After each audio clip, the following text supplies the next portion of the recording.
முதல்ல அவங்க மூவ் பண்ண சொன்னது திருச்செங்கோடு. பொள்ளாச்சிக்கு ஆர்மி போகல. ஸ்ட்ரிக்ட்லி ஆர்டர்ஸ் என்ன மிஷின் கன்னு யூஸே பண்ணக்கூடாது. வார்னிங் இல்லாமல் ஃபயரிங் பண்ணிட்டாங்க.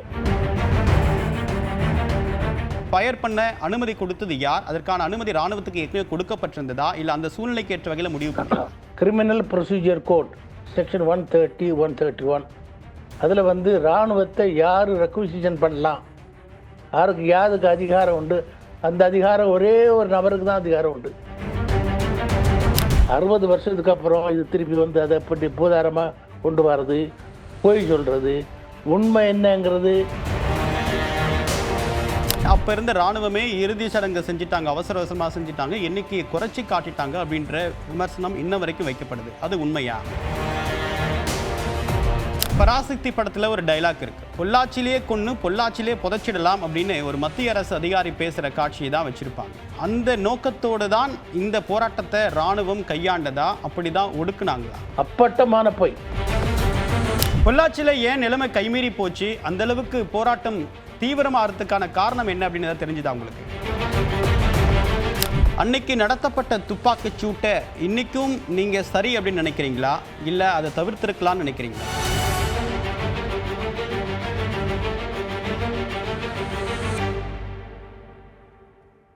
வணக்கம் நேயர்களே. 1965 தமிழ்நாட்டில் இந்தி திணிப்புக்கு எதிராக நடைபெற்ற போராட்டத்தை கதைக்களமாக கொண்டு எடுக்கப்பட்ட பராசக்தி திரைப்படம் இன்று மீண்டும் விவாத களத்திற்கு வந்திருக்கிறது. இந்த நிகழ்வு என்பது தமிழ்நாட்டில் இந்தி திணிப்புக்கு எதிராக நடைபெற்ற போராட்டம் எந்த அளவுக்கு வீரியம் மிகுந்ததாக இருந்தது என்பதை உணர்த்துவதாக ஒரு தரப்பு கூறினாலும் கூட இது மிகைப்படுத்தி காட்டப்பட்டதாக சிலர் கருத்து தெரிவித்து வருகின்றனர். இந்த சம்பவம் தொடர்பாக அப்போது இராணுவத்தில் பணியாற்றிய ஓய்வு பெற்ற ஐஏஎஸ் அதிகாரி திரு தேவசகாயம் நம்முடன் இணைகிறார். அவர் இந்த போராட்டத்தை நேரில் கண்டவர். அவருடைய கருத்துக்கள் என்ன நடந்தது என்பதை அவரிடமே கேட்கலாம். சார் வணக்கம். வணக்கம். 1965 பிப்ரவரி 11, 12 தான் இன்னைக்கு மிக முக்கியமான ஒரு வரலாற்று நிகழ்வாக பேசப்படுது. அந்த இந்தி திணிப்புக்கு எதிரான போராட்டம் அப்படின்றது எந்த அளவுக்கு வீரியம் மிக்கதாக இருந்தது? அந்த காலகட்டத்தில் நீங்கள் இராணுவத்தில் என்னவாக இருந்தீங்க? நீங்கள் எப்படி இந்த போராட்ட களத்துக்கு வந்தீங்க? கடந்த சில நாள்களாக செய்திகள் படிச்சுக்கிட்டு இருக்கேன், சோஷியல் மீடியா பார்த்துக்கிட்டு இருக்கேன். இந்த பராசக்தி படத்துக்கு ரிவ்யூ, அதுக்கு வந்து கமெண்ட்ஸ், அப்சர்வேஷன், இராணுவத்தை பற்றி நிறைய பேர் பல விதமாக விவரிச்சுட்டு இருக்காங்க. அவங்க இராணுவம் வந்து பிப்ரவரி 12 பொள்ளாச்சியில் பயங்கர படுகொலை பண்ணது மாதிரியும், 100-150 பேரை கொண்டு குளிச்சது மாதிரியும், எல்லாரையும் கடவங்களை போட்டு தீ எரிச்சது மாதிரியும், சின்ன குழந்தைகளை கொண்டது மாதிரியும், அப்புறம் மதுக்கரைக்கு கோயம்புத்தூர் பக்கத்தில் எடுத்துகிட்டு போய் அங்கே எரிச்சது மாதிரியும் பயங்கரமான கோர கதைகள் பேசப்பட்டு வருகின்றன. நான் அப்போ தான் நான் யோசித்து பார்த்தேன், இந்த ஆப்ரேஷனில் நான் இருந்தேன். நான் வந்து ஜனவரி 1964 தான் செகண்ட் லெஃப்டினண்டாக கமிஷன் ஆனேன். 17th பெட்டாலியன் தி மெட்ராஸ் ரெஜிமெண்ட். மெட்ராஸ் ரெஜிமெண்ட்னா, மெட்ராஸ் ரெஜிமெண்ட் வந்து கம்ப்ளீட் சவுத் இந்தியன் ரெஜிமெண்ட். அதில் வந்து 60-70% தமிழர்கள், மற்ற அப்புறம் கன்னடர்கள், மலையாளிகள், அப்புறம் தெலுங்கு இருப்பாங்க. ஆனால் ப்ரிடாமினன்ட்லி தமிழ்ஸ். அந்த பெட்டாலியனில் தான் நான் செகண்ட் லெஃப்டினண்டாக இருந்தேன். அப்போ அந்த சமயத்தில் செகண்ட் லெஃப்டினன்ட் எங்கள் ஆஃபீஸர் 1 வருஷம்தான் இருந்தது. அப்போ தான் நாங்கள் வந்து எங்களுக்கு நான் ஜாயின் பண்ணும்போது அஸ்ஸாமில், நேபாளில், அருணாச்சல் பிரதேசில் தான் ஜாயின் பண்ணேன்.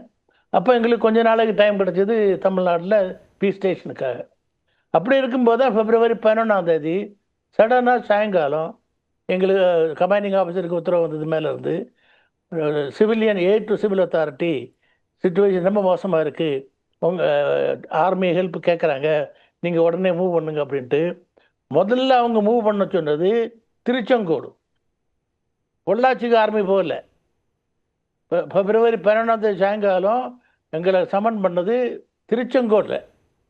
திருச்செங்கோடில் நடந்ததுன்னா அன்றைக்கி சாயங்காலம் ஒரு 4 போலீஸ், ஒரு சப் இன்ஸ்பெக்டர், 3 கான்ஸ்டபிளில் உயிரோடு ஜீப்போடு சேர்த்து எரிச்சு கொண்டுட்டாங்க. அதனால் போலீஸ் அதை ஃபயரிங் பண்ணும்போது 15 பேர் இறந்து போகிறாங்க. அவங்க எல்லாரையும் ஹாஸ்பிட்டலில் மார்ச்சுவரியில் வச்சுருக்கு. கலெக்டர் அங்கே கேம்ப் ஆகிருக்கு, டிஐஜி அங்கே கேம்ப், எல்லாமே பயங்கர டென்ஷனில் அங்கே இருந்தது. ரொம்ப குழப்பமாக இருந்தது. உடனே ஆர்மி போய் ஆகணும், நாளை காலைக்குள்ளே கண்ட்ரோல் பண்ணி ஆகணும். ஏன்னா சப் கலெக்டருக்கு ஆஃபீஸில் எல்லாரும் கைது பண்ணி வச்சு டிஐஜி கலெக்டரை ஒரு 10,000 12,000 க்ரௌட் என்ன சொன்னாங்கன்னா, நாளை காலையில் எல்லாரையும் வந்து நாங்கள் தீ போட்டு கொளுத்தி கொண்டு போடுவோம் அப்படின்ட்டு. ஸோ நீங்கள் வந்து ராத்திரிக்குள்ளே சிச்சுவேஷனை கண்ட்ரோலில் கொண்டு வரணும். உடனே நாங்கள் எங்கள்கிட்ட வெஹிக்கிள் கிடையாது அப்போ ஆர்மியில். மிலிட்ரி வெஹிக்கிள் ரொம்ப குறைவாக தான் இருந்தது. சிவிலியன் ட்ரக்கை இது பண்ணி இது எடுத்து நாங்கள் உடனே ஒரு கம்பெனி, நான் தான் கம்பெனியில் செகண்ட் இன் கமாண்ட். ஒரு நார்த் இந்தியன் வந்து கேப்டனாக இருந்தார். அவருக்கு தமிழ் பேச தெரியாது. அதனால தான் நான் தான் ஆக்சுவலி கமாண்டாக இருந்தேன். நேரே நாங்கள் போனோம். போய் ராத்திரி 3 மணிக்கு போய் சேர்ந்தோம். அங்கே கலெக்டர் டிஐஜி எல்லாம் பயந்து போய் உட்காந்துருந்தாங்க. அவங்களுக்கு சரி கவலைப்படாதுங்க, நீங்கள் போங்க அப்படிங்க, நாங்கள் பார்த்துக்குறோம். கலெக்டர் போக மாட்டேன்னு சொல்லிட்டாரு. பத்மநாபன் அப்புறம் கவர்னர் ஆனார், அவர் தான் கலெக்டர். ஸ்ட்ரேசி டிஐஜியாக இருந்தவர். ஸோ நாங்கள் சிச்சுவேஷன் டேக் ஓவர் பண்ணி ஆர்மிக்கு ட்ரில் என்னென்னா, சிவில் அத்தாரிட்டிக்கு ஹெல்ப் பண்ணும்போது யூஸ் ஆஃப் பவர்ஸ் கிடையாது, பவர் யூஸ் பண்ணுறது கிடையாது, பவர் ஷோ பண்ணணும், காண்பிக்கணும். பவரை காண்பிச்சு பயம் உருவாக்கி சிச்சுவேஷனை கண்ட்ரோலில் கொண்டு வரணும். அதுதான் எங்கள் பேசிக் பிரின்சிபிள். ஏன்னா ஆர்மி வந்து வாருக்கு தான் train. Army is train to kill. சிவிலியனில் அந்த ட்ரைனிங்கை அதை பயன்படுத்தக்கூடாது. அதனால் சிவிலியனில் ஷோ ஆஃப் பவர். நாங்கள் அந்த கம்பெனியை 3ஆக பிரித்து அந்த பேனர்ஸ் எல்லாம் ஃபிக்ஸ் பண்ணி ஒரே சத்தம் போட்டுட்டு எல்லா ஸ்டேட்லேயும் 4 ரோட்லேயும் போய் காலையில் ஒரு 5-5:30 மணிக்குள்ளே எல்லாருக்கும் புரிஞ்சு போச்சுது, ஆர்மி இராணுவம் வந்துருச்சுது, பட்டாளம் வந்துட்டு. ஸோ எல்லாரும் வெளியே வந்து பிரச்சனை பண்ணுறவங்க எல்லாருமே விட்ரா பண்ணிட்டு உள்ளே போயிட்டாங்க. அந்த சிச்சுவேஷனுக்கு அப்படியே கண்ட்ரோலில் வந்துட்டு குவாய்ட்டாக. அப்புறம் நாங்கள் வந்து கொஞ்சம் மெஷர்ஸ் எடுத்தோம். போலீஸும் கொஞ்சம் மோசமாக பிஹேவ் பண்ணாங்க, அவங்களையும் கண்ட்ரோல் பண்ணோம். நான் ஆக்சுவலி சர்க்கிள் இன்ஸ்பெக்டரை வார்ன் பண்ணி ஒன்று தெருவில் போட்டு ஸ்ட்ரீட் பரேட் பண்ணி விடுவேன்.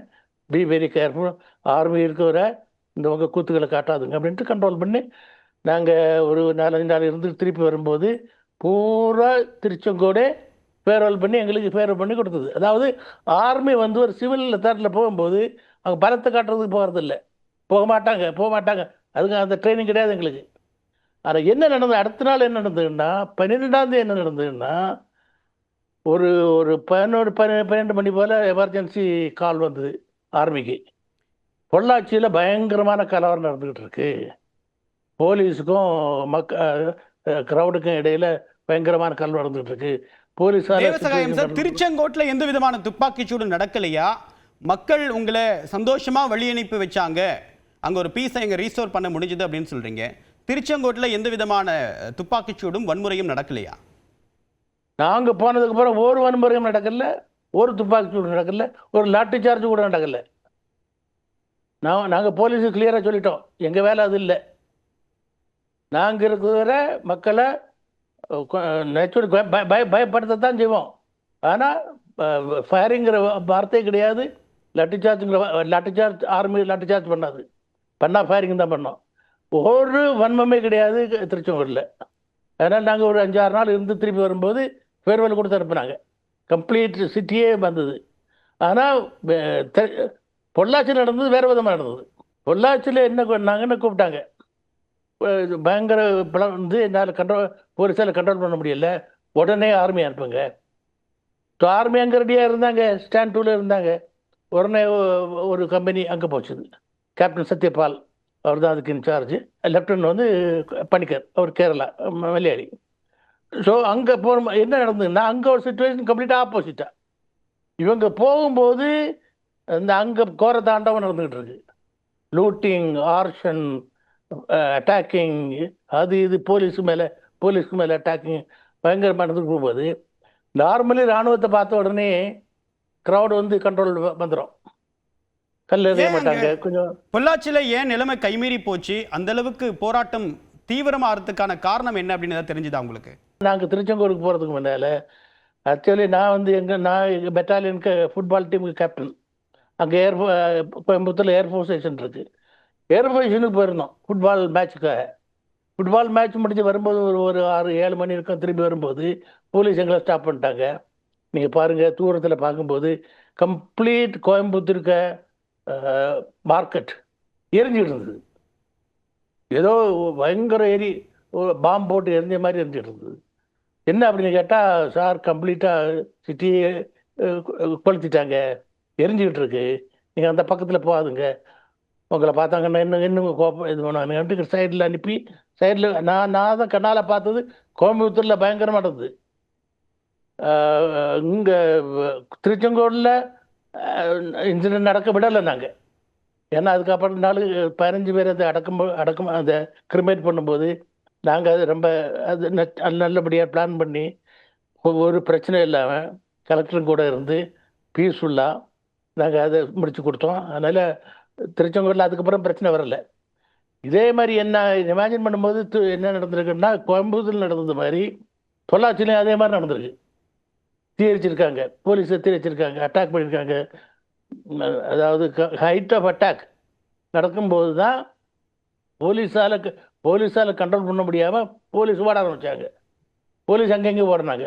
அந்த டைமில் ஆர்மி ட்ரூப் அங்கே போகுது, அந்த குரூப் அங்கே போகும்போது நார்மலி சிவிலியன் க்ரௌட் நான் பார்த்துருக்கேன்.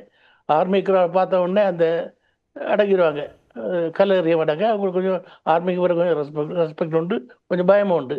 ஆனால் அவங்க இருந்த வேகத்தில் என்ன பண்ணாங்க, ஆர்மியையும் அட்டாக் பண்ணிட்டாங்க.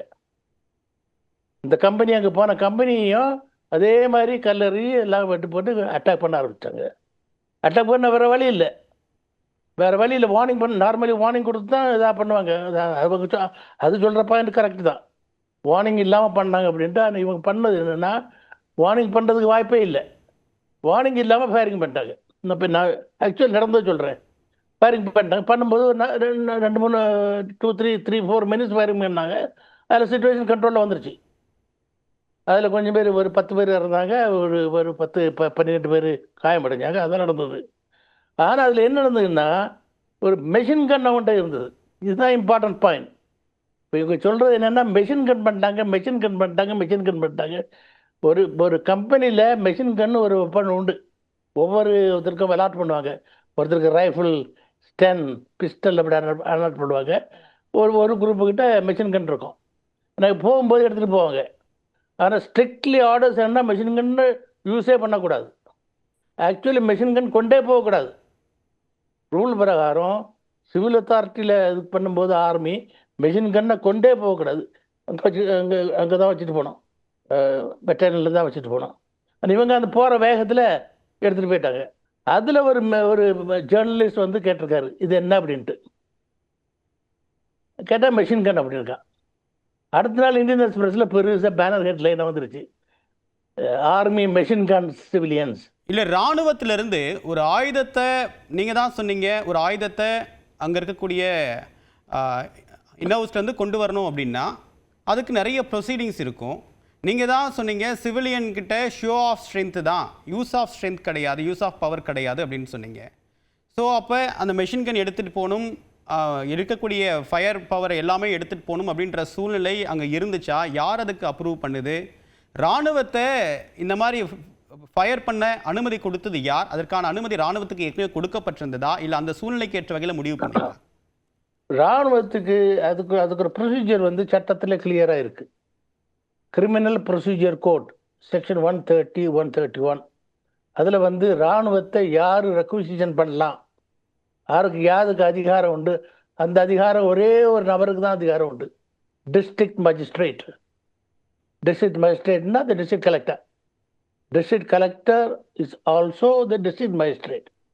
So situation control பண்ண முடியாது. முதல்ல வந்து போலீஸை வச்சு கண்ட்ரோல் பண்ணுவாங்க. சிஸ்டம் என்னென்னா, முதல்ல வந்து லோக்கல் போலீஸை வச்சு கண்ட்ரோல் பண்ணுவாங்க. அதில் என்ன ஸ்பெஷல் போலீஸ், இந்த ஆர்ம்டு போலீஸை கொண்டு வருவாங்க. அந்த அவங்களால பண்ண முடியாதுன்னா situation to be handed over to the army. அதுக்கு டிசிஷன் எடுக்கிறது டிஸ்ட்ரிக்ட் மேஜிஸ்ட்ரேட் தான். அவர் யார்கிட்டையும் கன்சல்ட் பண்ணக்கூடாது.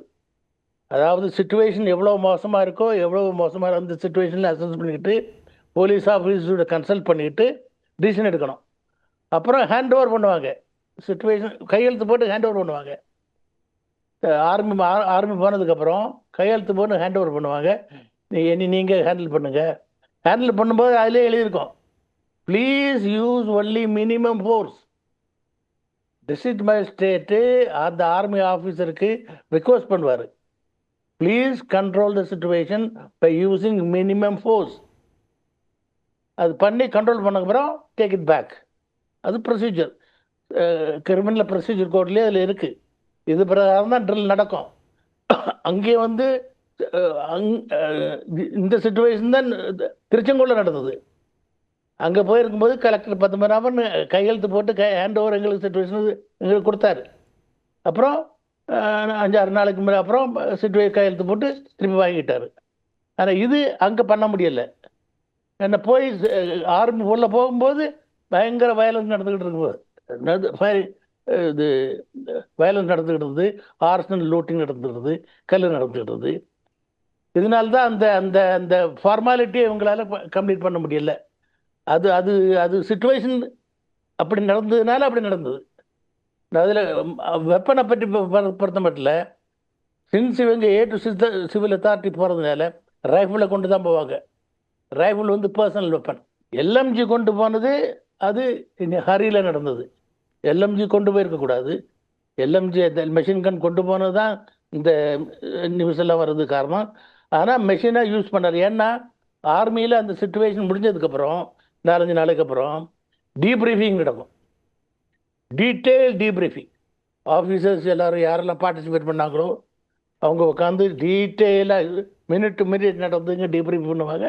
கமாண்டிங் ஆஃபீஸர் ஜெயமத்தில் தமிழன் தான் இருந்தார், கேள் பாலச்சந்திரன். அதனால் ஆன்டி ஹிந்தி ஃபீலிங் தான் அந்த ஆர்மியில் கிடையக்கூடிய அந்த டைமில் எல்லாம் bro Hindi bro Tamil feeling தான் இருந்தது. டீப்ரீஃபிங் பண்ணது கிளியராக சொன்னாங்க, இல்லை சார் எல்எம்ஜி கொண்டு போனது வாஸ்தவம் தான், அது பை மிஸ்டேக் நடந்தது, ஆனால் எல்எம்ஜியை நாங்கள் யூஸ் பண்ணவே இல்லை. ஆனால் அந்த சமயமே இது பெரிய பிரச்சனையாக வந்தது. இந்த நியூஸ் எடுத்தது வந்த உடனே ஆர்மி ஹெட் குவார்ட்டர்ஸ் வந்து கமாண்டிங் ஆஃபீஸர் சஸ்பெண்டுங்க இருந்தாங்க. சிஓ ராமச்சந்திரனை அவர் உடனே இப்போ நம்ம பயந்து போனார். இல்லை என்கொயரி போட்டு மேலேருந்து அங்கேருந்து கேள்வி வந்தது, சீஃப் மினிஸ்டர் ஆஃபீஸ்லேருந்து கேள்வி வந்தது, பல இடங்கள்லேருந்து கேள்வி வந்தது. 2-3 நாளாக ஒரு பயங்கர பதட்டமாக இருந்த ஆர்மி அங்கே யூனிட்டில். அந்த கடைசியில் இல்லை ஆர்மியை நாங்கள் யூஸ் பண்ணவில்லை, இல்லை மெஷின் கண்ணை யூஸ் பண்ணியிருந்தால் 5-10 பேர் இல்லை 150-200 பேர் இருப்பாங்க. இந்த மெஷின் கண்ணுக்கு ரொம்ப பவர்ஃபுல், அது ரேப்பிட் ஃபயர் ரொம்ப ஸ்பீடாக இருக்காது. ஸோ அதனால் இப்போ 60 வருஷம் ஆச்சுது. 60 வருஷத்துக்கு அப்புறம் இது திருப்பி வந்து அதை பற்றி பூதாரமாக கொண்டு வர்றது, பொய் சொல்கிறது, உண்மை என்னங்கிறது கண்டுபிடிக்காமல் அவங்களுக்கு இமேஜின் பண்ணி சொல்கிறது. யாரோ ஒரு புக்கில் எழுதிட்டாரா ராமசாமி, அது ராமசாமி யாருன்னே தெரியாது, அதை வச்சுட்டு பூதாரமாக சொல்கிறது. அதனால தான் நான் நினச்சேன் மக்களுக்கு தெரியும்படியாக விஷயத்தை சொல்லிடுவோம் அப்படின்ட்டு. உண்மையாவே அப்ப எத்தனை பேர் உயிரிழந்தாங்க? ராணுவத்துடைய துப்பாக்கிச் சூட்டில் உயிரிழந்த பலருடைய உடலை கூட எடுக்க விடல. ராணுவமே அப்ப இருந்த ராணுவமே இறுதி சடங்கு செஞ்சுட்டாங்க, அவசர அவசரமாக செஞ்சுட்டாங்க, எண்ணிக்கையை குறைச்சி காட்டிட்டாங்க அப்படின்ற விமர்சனம் இன்ன வரைக்கும் வைக்கப்படுது. அது உண்மையா? ராணுவக்கு இது வேலையே கிடையாது, இதெல்லாம் போலீஸ்க்குள்ள வேலை தான். ராணுவம் சுச்சுவேஷனை கண்ட்ரோல் பண்ணுவாங்க, சுச்சுவேஷன் டேக் ஓவர் பண்ணுவாங்க, ஹேண்ட் ஓவர் பண்ணுவாங்க, அந்த இடத்த விட்டு கிளம்பிடுவாங்க. இது அப்பட்டமான பொய், அப்பட்டமான பொய். ராணுவத்துக்கு இந்த ரோலே கிடையாது, எங்கேயுமே எப்பவுமே பண்ண மாட்டாங்க. அப்ப இருந்த அந்த போராட்டத்துடைய வீரியம் நீங்க ஒரு ராணுவ வீரராக பார்க்கும்போது எந்த அளவுக்கு இருந்தது? ஏன்னா தமிழ்நாடு முழுக்க, மதுரையில் தொடங்கி தமிழ்நாடு முழுக்க இந்த போராட்டம் ரொம்ப மிகப்பெரிய அளவுக்கு நடந்ததுன்னு சொன்னாங்க. எந்த அளவுக்கு வீரியமா இருந்தது? வீரியமா இருந்தது, ரொம்ப ரொம்ப பயங்கரமா இருந்தது. நான் பார்த்தேன்ல கோயம்புத்தூர்ல, கண்ணால பார்த்தனே என்ன எவ்வளோ வீரியத்தில் இருக்கு அப்படின்ட்டு. பூரா மார்க்கெட் கோயம்புத்தூர் எவ்வளோ பெரிய மார்க்கெட், கம்ப்ளீட் மார்க்கெட்டே எரிஞ்சுது. இப்போ வீரியத்தில் ஒரு குறவு இல்லை, நல்ல பயங்கர வீரியமாக தான் அந்த போராட்டம் நடந்தது. இளைஞரெல்லாம் நம்ம பங்கு பண்ணாங்க, ஒரு இதெல்லாம் பண்ணிக்கிட்டு இருந்தாங்க. ஆனால் இது போலீஸ் இது கண்ட்ரோல் இது எதிர்பார்க்கலை, இவ்வளோ வீரியமாக நடக்குன்னு எதிர்பார்க்கலை. போலீஸும் நல்லபடியாக தான் அந்த சமயத்தில் ரொம்ப காம்பிட்டன்ட் ஆஃபீஸர் இருந்தாங்க. ஐஜி எனக்கு Frederick Victor FE Arul, one of the most competent IG. DIG Stracey, நல்ல டாப் ஆஃபீஸர்ஸ் தான் அப்போல இருந்தாங்க. ஆனால் அவங்க இந்த மாதிரி இதை எதிர்பார்க்கலை. நடந்தது. ஆர்மி கூப்பிட்டாங்க, குயிக்காக விஷயம் முடிஞ்சது, கண்ட்ரோலில் கொண்டு வந்துட்டாங்க. ஆர்மி ட்ராகான், இப்போ காஷ்மீரில் இருக்கிற மாதிரி ட்ராகான் ஆர்மி ஒரு வருஷக்கணக்கில் உட்கார இருக்கல. மணிப்பூரில் இருந்த மாதிரி எத்தனை வருஷக்கணக்கில் உட்காந்துட்டு இருக்காங்க. வந்தாங்க, விஷயம் முடிஞ்சாங்க, கிளம்புறாங்க. ஒரு வாரம் தான் மேக்சிமம். நாங்கள் இருந்தது ஒரு வாரம் தான். இங்கேயும் ஒரு வாரம் கூட இருக்கல. இன்னைக்கு பொள்ளாச்சியில் சுச்சுவேஷன் கண்ட்ரோல் பண்ணிட்டு திருப்பி ஹேண்ட் ஓவர் பண்ணிட்டு வந்துட்டாங்க. ஸோ கோயம்புத்தூரில், திருச்செங்கோடில் கலெக்டர் பத்மநாபன், கோயம்புத்தூர் கலெக்டர் யாரும் ஞாபகம் இல்லை. அம்ப்ரோஸ் சார் நினைக்கேன். அந்த 2 பேர் இறந்து போயிட்டாங்க. எஸ்பி அம்ப்ரோஸ் தான் கலெக்டர் இருந்தாருந்தாங்க. ஸோ அவங்க நல்லபடியாக தான் ஹேண்டில் பண்ணாங்க. ஆர்மிக்கு என்ன ரோல் கொடுக்கணுமோ கொடுத்தாங்க. அந்த ரோல் முடிஞ்சோடனே ஆர்மி திருப்பி வந்துருச்சு. இந்த படத்துல, பராசக்தி படத்துல ஒரு டைலாக் இருக்கு, பொள்ளாச்சிலேயே கொன்னு பொள்ளாச்சிலே புதைச்சிடலாம் அப்படின்னு ஒரு மத்திய அரசு அதிகாரி பேசுற காட்சியை தான் வச்சிருப்பாங்க. அந்த மாதிரி தான், அந்த நோக்கத்தோடு தான் இந்த போராட்டத்தை இராணுவம் கையாண்டதா, அப்படிதான் ஒடுக்குனாங்களா? அப்பட்டமான பொய். இந்த மாதிரி போய் நாக்கு கூசி அழுகிதான் போகும். இராணுவத்துக்கு இதுக்கு ஒரு இதே கிடையாது. இராணுவத்துக்கும் இந்த ஆன்டி ஹிந்தி இஷ்யூவுக்கும் ஒரு கனெக்ஷனே கிடையாது. இது லா அண்ட் ஆர்டர் ப்ராப்ளம். இந்த law and order problem handle பண்ண வேண்டியது போலீஸ். இராணுவத்தை கூப்பிட்டாங்க, இராணுவம் அதுக்கு கடமையை செய்தது. திருச்செங்கோடில் ஒரு புல்லட், ஒரு லட்டி, ஒரு இதில் ஒரு வயலன்ஸ் இல்லாமல் போலீஸே கண்ட்ரோல் பண்ணோம். நாங்கள் க்ரௌடை மாத்திரம் இல்லை, போலீஸையும் கண்ட்ரோல் பண்ணோம். பண்ணி சிச்சுவேஷனை கண்ட்ரோல் பண்ணிட்டு ஒரு பிரச்சனை இல்லாமல் நல்லபடியாக வெளியே வந்தோம். இராணுவத்துடைய அணுகுமுறைக்கு பிறகு இந்த போராட்டம் முடிவுக்கு வந்ததா, இல்லை மத்திய அரசு தன்னுடைய நிலைப்பாட்டில் இருந்து பின்வாங்கினதுனால இந்த போராட்டம் முடிவுக்கு வந்ததா? ரெண்டும் சேர்ந்து தான், கம்பைன் தான். ஆர்மி வந்ததுனால கொஞ்சம் பயம் வந்தது. அப்புறம் ஆர்மி ஃபயரிங் பண்ணதுனால மத்திய அரசாங்கமும் அந்த காம்ப்ரமைஸ் பண்ணாங்க. காம்ப்ரமைஸ் பண்ணி ரெண்டும் சேர்ந்து தான் ஒரு சொல்யூஷன் கொண்டு வந்தாங்க. கொண்டு வந்ததுனால ப்ராப்ளம் சால்வ் ஆச்சுது. அது ஆனால் இந்த மாதிரி அபாண்டங்கள் இப்போ சொல்கிறது அது மிக தவறு. பலரை சுட்டு கொன்று அவர்கள் அருகில் இருக்கக்கூடிய ஒரு தொழிற்சாலையுடைய அந்த எரியூட்டக்கூடிய கிடங்கிலே எரிச்சாங்க, உடலை கூட பலருக்கு கொடுக்கல, யார் இறந்தாங்க அப்படின்ற எண்ணிக்கை கூட இல்லை அப்படின்ற ஒரு கருத்து பேசப்படுது. அது உண்மையா? அப்சல்யூட்லி அபாண்டம். இது இல்லை. பாவம், இந்த சத்யபாலுங்கிற கேப்டன் அந்த வருஷமே இறந்து போனார். தெரியுமா அது உங்களுக்கு? அந்த வருஷம் நாங்கள் பிப்ரவரியில் இது நடந்தது. அக்டோபரில் இண்டோ பாக் வார். நாங்கள் நேர ராஜஸ்தானுக்கு போனோம். ராஜஸ்தான்லேருந்து உள்ளவே பாகிஸ்தானுக்குள்ளே போனோம். பாகிஸ்தானில் ஃப்ரண்ட்டில் அட்டாக் பண்ணும்போது கேப்டன் சத்யபால் கம்பெனி தான் இருந்தது. ஃபர்ஸ்ட் ரவுண்ட்லேயே பாகிஸ்தான் ஆர்மியில் இறந்த ஒரு 20 பேர் இருந்தாங்க. அதில் ஒரு ஆள் கேப்டன் சத்யபால் அந்த வருஷம் இறந்து போயிட்டார். வெள்ள அபாண்டம் சொல்றது இல்லை. இந்த மாதிரி அபாண்டங்கள் வாயில் இப்படி சொல்லும்போது தான் மக்கள் மேலே நம்பிக்கை இல்லாமல் இருக்கிறது. உண்மையை சொல்லணும். போராடணும் சொல்லு. என்ன போராடணும் சொல்லு. இந்த மாதிரி கதைகள் கட்டி இமேஜினேஷன் பண்ணி பணம் சம்பாதிக்கிறது இது மிகவும் அருவருக்கத்தக்கான ஒரு செயல். இது சோஷியல் மீடியாவில் பண்ணிகிட்டு இருக்காங்க. நான் பார்த்தேன் 1-2 பேர் சோஷியல் மீடியாவில் இதில் பணம் பண்ணலாம், சப்ஸ்கிரைப் இத்தனை பேர் பார்க்குறாங்க. இந்த மாதிரி அருவருக்கத்தக்க செயல்கள் தான் தமிழர்களுக்கு மானத்தை தலைவனியை வைக்கிறது. மிகவும் தவறு. இப்போ இராணுவம் துப்பாக்கிச்சூடு நடத்தி தான் இந்த போராட்டத்தை ஒடுக்க முயற்சித்தது அப்படின்ற ஒரு விமர்சனம் இருக்குது. ஆனால் சொந்த நாட்டு மக்கள் மீதே துப்பாக்கிச்சூடு நடத்தக்கூடிய வலிமை இராணுவத்துக்கு எங்கேருந்து வருது? அந்த துணிச்சல் யார் கொடுக்கறது? துணிச்சல் சட்டத்திலே எழுதியிருக்குப்பா. சட்டத்திலே எழுதியிருக்கு. நீங்கள் செக்ஷன் 130 and 131 சிஆர்பிசியை படித்து பாருங்க. அதாவது சில கட்டுக்கடங்காமல் சிச்சுவேஷன் போனால் போலீஸால் கண்ட்ரோல் பண்ண முடியலைன்னா, துணை இராணுவத்தாலையும் கண்ட்ரோல் பண்ண முடியலைன்னா இராணுவத்தை கூப்பிடலாம். Nearest army unit could be summoned. District மேஜிஸ்ட்ரேட்டுக்கு அந்த அதிகாரம் கொடுக்கப்பட்டிருக்குது. டிஸ்ட்ரிக்ட் மேஜிஸ்ட்ரேட் அதை பல இடங்கள்ல யூஸ் பண்ணுறாங்க, பண்ணாமல் இல்லை. யூஸ் பண்ணியிருக்காங்க. நான் ஐஏஎஸில் வந்த பிறகு டிஸ்ட்ரிக்ட் மேஜிஸ்ட்ரேட் நானும் யூஸ் பண்ணியிருக்கேன்.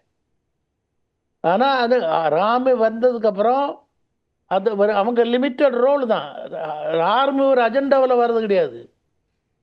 ஆர்மி வரோம், அவங்களுக்கு டிஸ்ட்ரிக்ட் மேஜிஸ்ட்ரேட் ப்ரீஃப் பண்ணுவார்.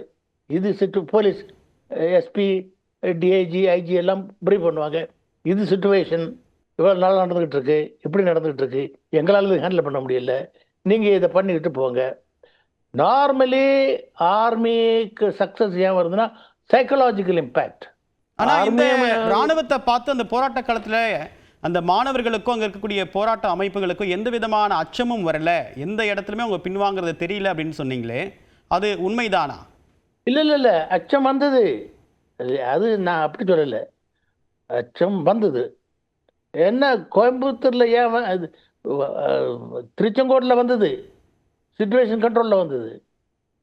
அங்கே டைம் இருந்தது இராணுவத்துக்கு அச்சத்தை கொண்டு வர்றதுக்கு. இங்கே அச்சத்தை கொண்டு வர்றதுக்கு டைம் இல்லை. ஆன் த ஸ்பாட் வயலன்ஸ் நடந்தது. ஆர்மி யூனிட்டி அட்டாக் பண்ணாங்க. அதனால இவங்க வந்து ஃபயர் பண்ண வேண்டியது. ஸோ அது ரெண்டுக்கு வித்தியாசம். அதான் உங்களுக்கு சொன்னேன், ஒரே 2 நாளைக்குள்ள 2 இடத்துல ஒரே நாளுக்குள்ள இந்த மாதிரி வித்தியாசம் நடந்த சுச்சுவேஷன். அதாவது பொள்ளாச்சியை விட திருச்செங்கோட்டில் தான் வயலன்ஸ் ஜாஸ்தி இருந்தது. 4 போலீஸை உயிரோடு எரிச்சு கொண்டானுங்க. முதல்ல திருச்செங்கோட்டில் தான் அதை சமன் பண்ணாங்க. ஆனால் ஆக்சுவலி ஃபயரிங் நடந்தது பொள்ளாச்சியில். ஏன்னா அது ஆர்மி போகும்போது நடந்தது. ஸோ அச்சம் இல்லைன்னு சொல்லல, அச்சம் இருக்குது. நான் அச்சம் அதை இது பண்ணுறதுக்குள்ள சரியான டைமிங், அதாவது பொள்ளாச்சியில் டைமிங் சரியில்லை. சரி, நீங்கள் தான் செகண்ட் கமாண்டிங் ஆஃபீஸர். நீங்கள் அன்னைக்கு நடத்தப்பட்ட துப்பாக்கிச் சூட்டை இன்னைக்கும் நீங்கள் சரி அப்படின்னு நினைக்கிறீங்களா, இல்லை அதை தவிர்த்திருக்கலாம்னு நினைக்கிறீங்களா? அதாவது சிச்சுவேஷனை பொறுத்து. நான் வந்து பொள்ளாச்சியில் ஆக்சுவலி நான் கேப்டன் சத்யபாலில் எனக்கு ரொம்ப நண்பர்கள் பணிக்கர் சத்தியில். நான் அவங்ககிட்ட திருப்பி கேட்டேன். ஏன்னா எங்களால் ஒன்றும் பண்ண முடியலப்பா. நாங்கள் உள்ளே போயிட்டு இருக்கும்போதே கல் எறி அது இது வயலன்ஸ் எல்லாம் என்னத்தெல்லாமல் போட்டு எடுத்து soldiers life was in danger. Self டிஃபென்ஸில் தான் பண்ணாங்க. திருச்செங்கோடில் செல்ஃப் டிஃபென்ஸில் பண்ணுறதுக்குள்ள தேவையில்லை. அந்த மாதிரி சிச்சுவேஷன் கிரியேட் பண்ணல. சிச்சுவேஷன் நாங்கள் வர விடலை. We prevented it. எங்களால் திருச்செங்கோடில் ப்ரிவென்ட் பண்ண முடிஞ்சுது. நாங்கள் ஒரு அசம்பாவமும் நடக்கலை. இங்கே ப்ரிவென்ட் பண்ண முடியல. சிச்சுவேஷன் எப்படி ஆகிப்போச்சு. அதனால் சிச்சுவேஷனை பொறுத்து தான். சிச்சுவேஷன் எப்படி இருக்கோ அந்த சிச்சுவேஷன் இல்லாமல் இருந்தால் இங்கேயும் ஃபயரிங் நடந்திருக்காமல் இருந்திருக்கலாம், உயிர் போகாமல் இருந்திருக்கலாம். சிச்சுவேஷனை பொறுத்து தான் இது. ராணுவம் இந்த மாதிரியான போராட்டத்தை எப்படி பார்ப்பீங்க நீங்கள்? உங்களுடைய பேட்டி முழுக்க அது ஒரு போராட்டம், தீ வைப்பு, வன்முறை சம்பவம் அப்படின்ற நிலைப்பாட்டிலே இதை அணுகிறீங்களா, இல்லை இது ஒரு அவங்க உணர்வுபூர்வமான உரிமை போராட்டம் அப்படின்னு பார்ப்பீங்களா? ரெண்டாவது இது வரையா பார்க்குறதுக்கு இராணுவத்துக்கு அது that is not there job. அதாவது அவங்களுக்கு தேர் அசைன்ட் எ டாஸ்க். எதனால நான் வந்து என்னை பொறுத்தமட்டில் 2 சைட்லையும் இருந்திருக்கேன். You must understand that. As IAS officer, I have been district magistrate. As army officer, I have been in aid of civil authority. 2 சைட்லேருந்து நான் இது பண்ணியிருக்கேன். ஆர்மியை பொறுத்த மட்டும் அவங்க வேல்யூ ஜட்ஜ்மெண்ட் பண்ணுறதுக்கு அவங்களுக்கு it is not their business. Value judgment பண்ணுறதுக்கு என்ன உத்தரவு, கலெக்டருக்கு உத்தரவுன்னு சொல்ல முடியாது, ரிக்வஸ்ட் என்ன சிச்சுவேஷன் ப்ரீஃப் பண்ணுவாங்க. District magistrate, police, SP, IG இவங்க என்ன சிச்சுவேஷன் டிஸ்கிரைப் பண்ணுவாங்க. இதை கண்ட்ரோல் பண்ணி கொடுத்துட்டு போங்க. Please control the situation as with minimum force. அது எழுதியே கொடுப்பாங்க, by use of minimum force. So நாங்கள் வந்து திருச்செங்கோட்டில் we did it without using force. நான் மினிமம் ஃபோர்ஸ் கூட யூஸ் பண்ணலை. ஆனால் பொள்ளாச்சியில் மினிமம் ஃபோர்ஸ் யூஸ் பண்ண வேண்டியதாக போச்சு. அந்த minimum force itself is bad. 10 பேர் இறந்தாங்க, 12 பேர் காயமடைஞ்சாங்க. அதில் மெஷின் கன் உள்ள வந்துருச்சு. மெஷின் கன் யூஸ் பண்ணலை. மெஷின் கன் பண்ணியிருந்தா நான் ஆர்மியை ப்ளேம் பண்ணியிருப்பேன். ஆனால் அவங்க மெஷின் கன் எடுத்துகிட்டு போனவங்களும் எங்களுக்கு சொன்னாங்க, ஒரு ஹவல்தார் சிப்பாயில் ஹவல்தார் ரேங்கில் தான் மெஷின் கன் இருக்கும். அவனே என்கிட்ட சொன்னான், அவன் தமிழ் பையன்தான். அவனும் இல்லை சார், நாங்கள் மெஷின் கன் யூஸே பண்ணலை. நாங்களும் எங்களுக்கு ஃபீலிங் இருக்க தான் செய்யும், அந்த தமிழ் ஃபீலிங் இருக்க தான் இது எங்களுக்கு கூட. நாங்கள் பல ஐஏஎஸ் தமிழ் ஆஃபீஸர்ஸ் பெட்டாலியனில் உண்டு. இந்த இல்லை நார்த் இந்தியன் ஆஃபீஸர்ஸும் இருந்தாங்க, ஆனால் தமிழ் ஆஃபீஸரும் உண்டாங்க. ஸோ அதனால் ஆர்மிக்கு வேல்யூ ஜட்ஜ்மெண்ட் பண்ணுறது கிடையாது. என்ன உத்தரவு, என்ன சுச்சுவேஷன், அந்த சுச்சுவேஷனில் மினிமம் ஃபோர்ஸ் என்ன யூஸ் பண்ணணும், அது யூஸ் பண்ணி சுச்சுவேஷனை கண்ட்ரோல் பண்ணோன்னு ஹேண்ட் ஓவர் பண்ணிட்டு போயிட்டுருக்க வேண்டியது. 1965 என்ன நடந்தது அப்படின்ற உங்கள் பக்கத்துடைய பார்வையை விரிவாக எங்களோட பகிர்ந்துக்கிட்டீங்க. உங்களுடைய கருத்துக்களுக்கு மிக்க நன்றி சார். தேங்க்யூ.